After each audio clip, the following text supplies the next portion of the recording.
यदि आप जीवन में हमेशा खुशहाल रहना चाहते हैं तो बेवजह और बिना मतलब के बोलने से बचें, क्योंकि अति का भाला न बोलना, अति की भली न चूप, अति का भाला न बरसना, अति की भली न धूप। अर्थात अति किसी भी चीज़ के लिए हानिकारक होती है।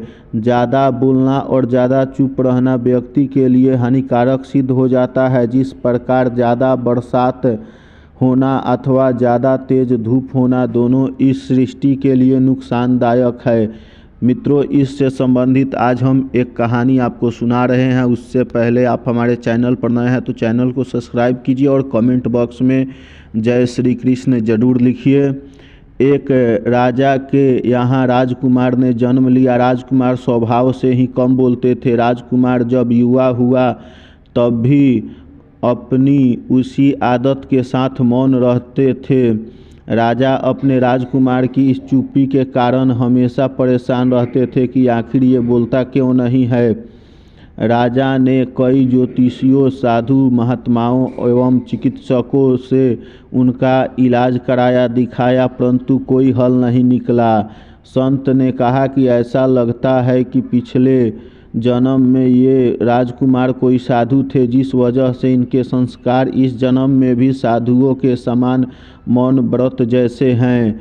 राजा इन बातों से संतुष्ट नहीं हुए। एक दिन राजकुमार को मंत्री बगीचे में टहला रहे थे। उसी समय एक कौवा काँव काँव करते हुए पेड़ पर बैठकर जोर जोर से चिल्लाने लगा। मंत्री ने सोचा कि कौवे की आवाज़ से राजकुमार परेशान होंगे, इसलिए मंत्री ने कौवे को गोली मार दी। गोली लगते ही कौवा जमीन पर गिर गया। तब राजकुमार कौवे के पास जाकर बोले कि यदि तुम नहीं बोले होते तो नहीं मारे जाते। इतना सुनकर मंत्री बड़ा खुश हुआ कि राजकुमार आज कुछ बोले हैं और तत्काल ही राजा के पास ये खबर पहुंचा दी। राजा भी बहुत खुश हुआ और मंत्री को खूब सारा आभूषण के गहने दिए उपहार में। कई दिनों तक बीत जाने के बाद भी राजकुमार पहले की तरह चुप थे। राजा को मंत्री की बात पर संदेह हो गया और गुस्से में राजा ने मंत्री को फांसी पर लटकाने का आदेश दे दिया।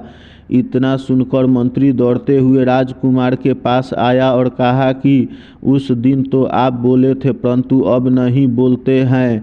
मैं तो कुछ देर में राजा के आदेश से फांसी पर लटका दिया जाऊंगा। मंत्री की बात सुनकर राजकुमार बोले कि यदि तुम भी नहीं बोले होते तो आज तुम्हें फांसी की हुक्म नहीं होता।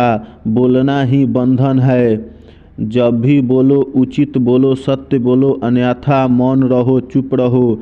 जीवन में बहुत से विवाद का मुख्य कारण अत्यधिक बोलना ही है। एक चुप्पी हजारों कलह का नाश करती है। राजा छुपकर राजकुमार की ये बातें सुन रहा था।